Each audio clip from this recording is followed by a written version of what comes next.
Hola, soy Miguel Ángel Calvo, profesor de la asignatura de Psicología de los Grupos y de las Organizaciones del grado de Psicología. En este tema vamos a trabajar la estructura del grupo.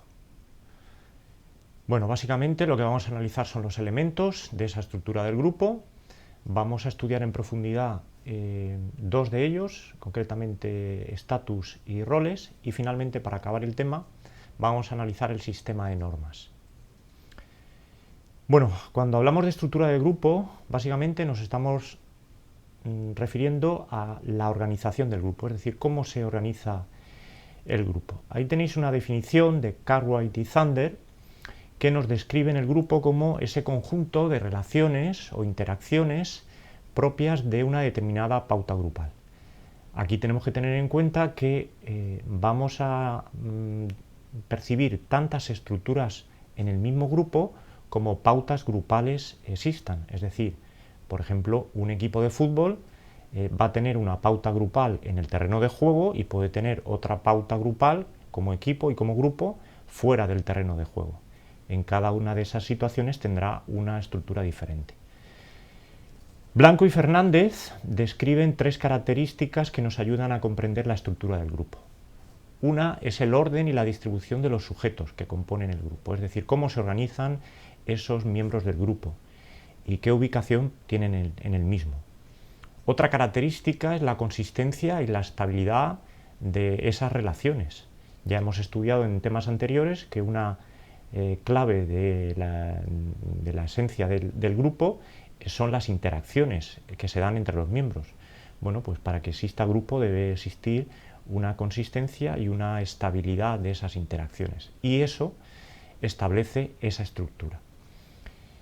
Y otra característica son los modelos o las formas de relación. Ya hemos comentado arriba que estos modelos o formas de relación serán diferentes en esas diferentes pautas grupales. Bueno, las funciones de la estructura son básicamente las que aparecen en pantalla. Por un lado, regular esas conductas que se dan dentro del grupo y minimizar esos posibles conflictos que se pueden dar entre los miembros. Mejorar esas interacciones que se dan entre los individuos y, por otro lado, predecir la conducta de los sujetos y mejorar la eficacia. La estructura y la organización en diferentes posiciones, diferentes roles, permiten predecir cuál va a ser el comportamiento de cada uno de los miembros del grupo en función de la posición y el rol que desempeñe y, por tanto, también mejorar la eficacia del grupo a la hora de asignar y distribuir las tareas. Aquí definimos dos de los elementos básicos de la estructura del grupo, como son los estatus y el rol social. Cuando hablamos de estatus nos estamos refiriendo a esa valoración que es subjetiva, porque la hacen los miembros, de cada una de las posiciones del grupo, incluida la valoración que hace el propio miembro que desempeña esa función dentro de esa posición en el grupo. Otro elemento clave de la estructura del grupo es el rol social, o como describe Shaw, el conjunto de conductas esperadas que están vinculadas a una determinada posición. El conjunto de conductas que se espera que desempeñe la persona que ocupa una determinada posición. A continuación, estudiamos cómo se genera ese estatus en el grupo. Describimos tres teorías. La teoría de los estados de expectativas, que describen que el estatus se genera a partir de las expectativas que tienen los miembros de cómo va a ser el desempeño en cada una de esas posiciones. Es decir, los miembros del grupo hacen o tienen una expectativa acerca de cuál va a ser el desempeño de ese compañero de grupo en función de ciertas características de estatus que presenta esa persona. La teoría biosocial de la dominancia describe la génesis de ese estatus en función de ciertos indicadores de dominancia. Es decir, existen ciertos indicadores que informan al grupo acerca de cuál es la dominancia que presenta ese sujeto y en función de esa dominancia se adjudica un estatus a esa persona. El modelo mixto de creación del estatus es un modelo que mezcla o combina los dos modelos anteriores. Nos describe que esa génesis del estatus se da primero porque intervienen las expectativas de rendimiento y posteriormente porque surgen unas competiciones o conductas de dominancia entre los miembros que ocupan bajo estatus y quieren aumentar su estatus y los miembros que ocupan alto estatus y quieren defenderse de los anteriores. Cuando hablamos de roles, debemos tener en cuenta que podemos describir diferentes tipos, como hacen Thibaut y Kelly. Describen un rol prescrito, o es el rol que viene asociado a la norma, y hace referencia a ese rol que se espera en función de las normas existentes. Es decir, las normas van a describir qué es lo que se espera que realice una persona que ocupa una determinada posición. Cuando hablamos del rol subjetivo, nos referimos a la expectativa que percibe el sujeto acerca de cuál va a ser su desempeño de rol. Es decir, la expectativa que tiene el sujeto acerca de cómo va a desempeñar su función dentro del grupo. Cuando hablamos de rol desempeñado, nos referimos a ese rol que se corresponde con la conducta manifiesta del sujeto. Y cuando hablamos de rol funcional, nos referimos a ese rol que está relacionado con los problemas funcionales del grupo, es decir, ese rol que está relacionado con la tarea del grupo y con los aspectos socioemocionales del grupo. La ejecución del rol presenta problemas, es decir, no siempre se corresponde la expectativa con el desempeño real del rol. Aquí describimos cuáles son esos problemas que puede plantear ese desempeño del rol. Por ejemplo, la tensión de rol, es decir, la incomodidad que se produce al tratar de ajustarse a las expectativas de rol. Es la incomodidad que sufre el sujeto cuando se ajusta o intenta ajustarse a las expectativas de la función que desempeña dentro del grupo.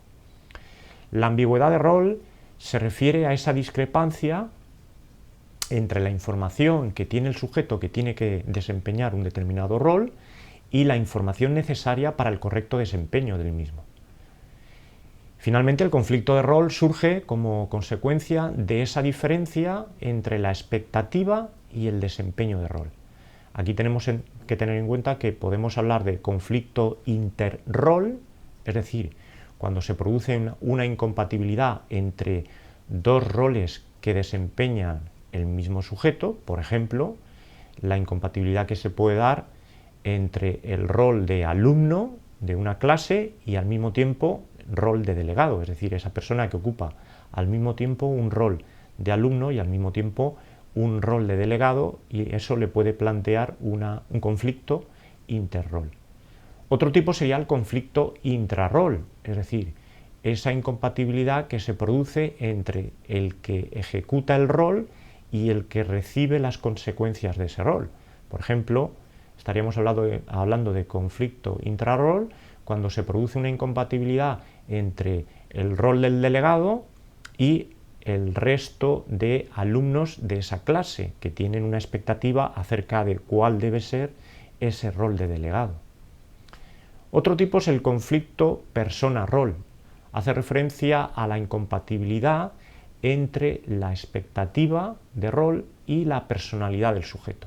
Volviendo al ejemplo, podría ser un conflicto persona-rol aquel que haría referencia a la incompatibilidad que se produciría entre el rol de delegado y unas determinadas características de personalidad, por ejemplo, introversión, que presentarían dificultad para realizar correctamente ese rol de delegado. Y finalmente, el último tipo de conflicto de rol es el de sobrecarga de rol, ¿no? Hace referencia a la incompatibilidad por falta de tiempo. Volviendo al mismo ejemplo, una sobrecarga de rol que puede sufrir el delegado de clase por la causa de no tener tiempo para desempeñar correctamente ese rol de delegado. Como decíamos, finalmente describimos o estudiamos el sistema de normas dentro del grupo, ¿no? Primero debemos dejar claro a qué nos estamos refiriendo cuando hablamos de norma. Básicamente, una norma es una regla, una pauta de conducta que ha sido establecida por los miembros del grupo y que básicamente lo que hace es delimitar hasta qué punto son aceptables ciertas conductas. Podemos hablar de normas prescriptivas, aquellas que describen qué conductas se deben realizar, y normas proscriptivas, que básicamente lo que hacen es describir conductas que no se deben realizar. Las funciones de las normas son básicamente las que aparecen ahí.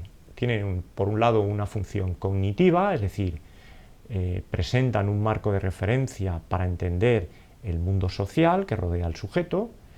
Pueden tener una función coordinadora, es decir, una función de coordinar las actividades de los miembros del grupo y, por tanto, conseguir una máxima eficacia en la productividad grupal. Y, por otro lado, una función emocional, en el sentido de que reducen la inseguridad que puede presentar el sujeto en la dinámica grupal y reducen también los conflictos. Un aspecto que se ha estudiado en profundidad dentro del sistema de normas ha sido el concepto de desviación de la norma o incumplimiento de la norma. Concretamente se ha estudiado el por qué un individuo se desvía de la norma grupal o de la norma social. Aquí tenéis dos modelos que han explicado, han intentado explicar este fenómeno de la desviación de la norma. Por un lado, el modelo de cálculo social de Homans, que expone que el individuo, cuando se desvía de la norma, en realidad lo que está haciendo es un cálculo social de coste de su desviación. Es decir, aquel individuo que tiene un estatus alto, lo que hace es que se siente fuerte para desviarse de la norma, para disentir de lo que piensa el resto del grupo, y por eso se desvía de la norma. Mientras el individuo que presenta un estatus bajo lo que hace es una interpretación de que tiene poco que perder porque su estatus ya es bajo y por lo tanto utiliza la desviación de la norma como una forma de intentar subir en el estatus grupal. Por otro lado, el modelo de sistema de créditos de Hollander lo que hace es explicar esta desviación de la norma en función del crédito percibido por el sujeto. Es decir, el sujeto se desvía de la norma en función de la cantidad de predisposiciones positivas que presenta en el grupo.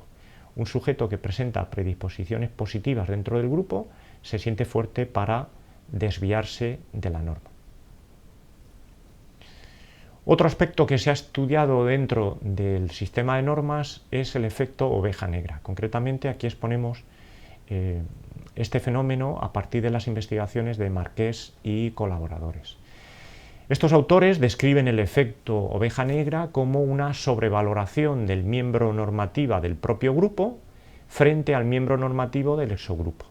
Es decir, se va a sobrevalorar a aquella persona que pertenece al grupo y que cumple la norma por encima de aquella persona que cumple la norma pero que no pertenece al grupo. Al mismo tiempo, este efecto conlleva un mayor rechazo del miembro que se desvía de la norma del propio grupo frente al miembro del exogrupo. Se va a rechazar más a aquella persona que se desvía de la norma y que pertenece al grupo que no a aquella persona que se desvía de la norma pero que no pertenece al grupo. Este fenómeno presenta una función dentro del grupo, que es la que aparece en pantalla, es decir, la denigración del miembro del grupo que se desvía de la norma sirve para eliminar o sancionar y eliminar a esos individuos que contribuyen negativamente a la identidad social del grupo. Por otro lado, podemos relacionar el efecto oveja negra con el estatus, es decir, podemos relacionar de alguna manera el estatus con el hecho de cumplir o desviarse de la norma. Estas investigaciones de Marqués y colaboradores han concluido de que cuanto más alto sea el estatus del individuo, tanto mejor se valora su conducta normativa y peor su conducta desviada. Y cuanto más representativo del grupo es el miembro, más impacto sobre la identidad grupal tiene su comportamiento, es decir, más extremas serán las evaluaciones que se hacen sobre él, tanto las positivas como las negativas, porque ese individuo, o tanto más, cuanto más sea representativo del propio grupo. Como siempre, remitimos a los capítulos de esos dos manuales de referencia para que podáis ampliar información sobre el tema. Concretamente, el capítulo 3 de WICI y el capítulo 4 concretamente solamente en cuanto al punto de liderazgo, que también trabajamos en el tema, y el capítulo 9 del manual de Sánchez. Ambos están disponibles en Biblioteca Digital, el libro. Muchas gracias.